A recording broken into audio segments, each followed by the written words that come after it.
2025 সাল বাংলাদেশের পর্বতারোহণ ইতিহাসের এক স্বর্ণালী অধ্যায়।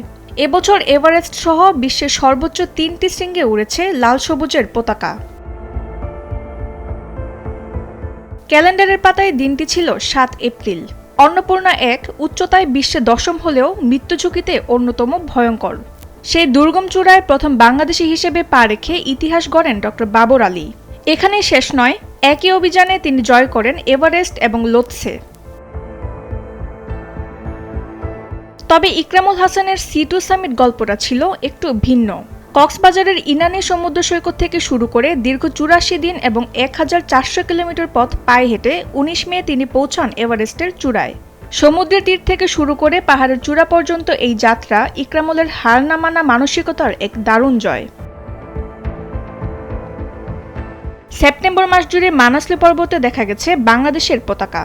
25 ও 26 সেপ্টেম্বর একে একে চূড়ায় পৌঁছান তৌফিক আহমেদ তমাল, তানভীর আহমেদ এবং আবারও সেই বাবর আলী।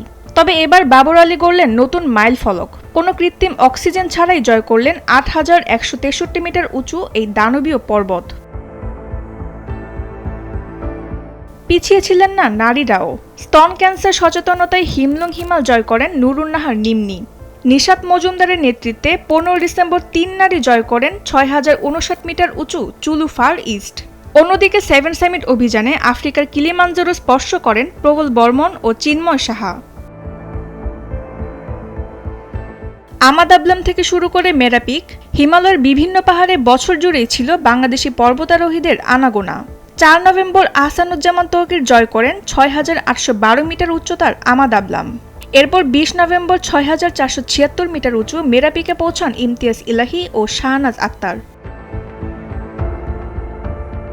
ব্যক্তিগত সাহস আর সম্মিলিত প্রচেষ্টায় 2025 সাল হয়ে থাকবে আকাশ ছোঁয়ার বছর। তাসনিম হোসেন লিয়া, সময়ের আলো।